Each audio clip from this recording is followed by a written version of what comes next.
Okay, we've all seen Adani Transmissions. It's traveled 232% to the moon. So I thought, why don't we make a quick video understanding the technical and fundamental and a little bit about the future of Adani Transmissions to understand what the hell happened.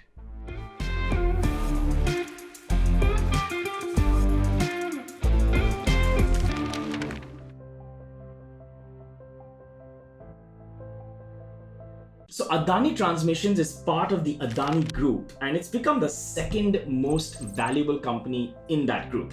And that group is already pretty good. So this is great for Adani Transmissions.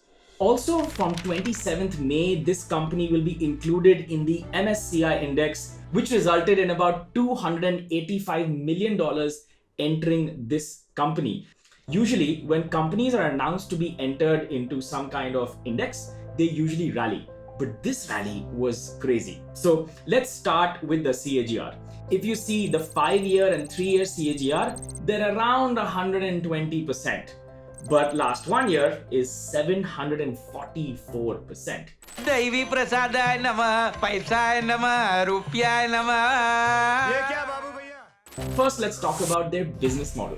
They're basically in the business of electricity transmission and distribution. We can see that it's actually one of India's largest business conglomerates running it. That's the Adani Group. And it's actually number one in its field. They have a cumulative transmission capacity of this big number that I did not know existed, called circuit kilometers. 17,200 circuit kilometers to be precise. It's present in 12 states and 23 transmission lines, and their distribution business actually serves 3 million customers. It's really, really famous in Bombay, so you've probably heard of Adani Transmissions if you live in Bombay. So now let's do an overview of their financials. So I can see here that their net sales were down 14.44% compared to the last few quarters. But you know, there's a good thing over here as well. Although the sales are low, I can see that the expenses are lower, but the net profit was higher. This means that the company is becoming a little more efficient, a little more capital efficient in producing results, which is profit. I can also see that the promoter pledged shares is actually dropping over a period of time, which is a good thing. It stands at about 12% today. Some other financial metrics which I thought were interesting is that the P ratio is 137 versus its peer group of 18, which makes this really high compared to its peers, right? The book value is 81, but it's trading at 1,500. This also seems exorbitantly large. The debt to equity ratio is 3 times. You guys know me by now. I hate debt in a company unless it's really, really high growth.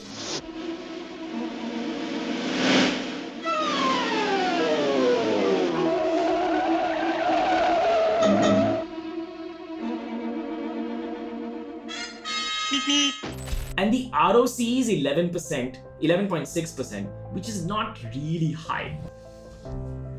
So look at these numbers and try to understand, do you really think there's a lot of growth prospects in the future, or there's just been too much rally lately? If you look technically, I won't go too deep because I'll just keep talking about it, but basically open up a daily or a weekly chart just to see the trend, right? And you'll notice, and if you draw a moving 50 average, you'll see that most of the time it would regress towards the average and then move forward. This time it's moved vertical. One general rule of thumb is when the stock starts going vertical compared to the average, how it was moving, it signals a short-term decline. Now, will this turn into a long-term decline? No one really knows, but it means that it will eventually regress a little bit. So on the charts, it actually shows that there will be some distribution, ironic, that's going to happen over this stock over some period of time. But obviously, this is not advice, it's just a general observation, personal opinion of what I think is happening here. Now, the future prospects is actually interesting. The company wants to be a top company in the ESG category, which is environmental, socially conscious, and well-governed companies. These companies are slightly better than our traditional companies who just look at profit and nothing else. And there's also proof that ESG companies perform better than the average large cap companies like Nifty 50 stocks. And with India's energy requirement, which will quadruple over the next decade, Today, India's renewable power capacity is the fourth largest in the world. It is growing at the fastest speed among all major countries. ATL is a leader in transmission, so obviously it should benefit if this growth actually happens in the future. And it's trying to grow sustainably, which is actually a really good thing. So it's possible people think that a number one player who's trying to be sustainable has a great future, and maybe that's why it's valued so high right now. Something for you to think about. And finally, I found this interesting rating by CLSA. I'll just read it out for you. It's a rating agency which says that the stock is driven by speculative interest and lack of real effective liquidity, keeping the valuation at a stratospheric 16 times premium to the sector. It had a sell rating and a target price of 146 on Adani Transmission.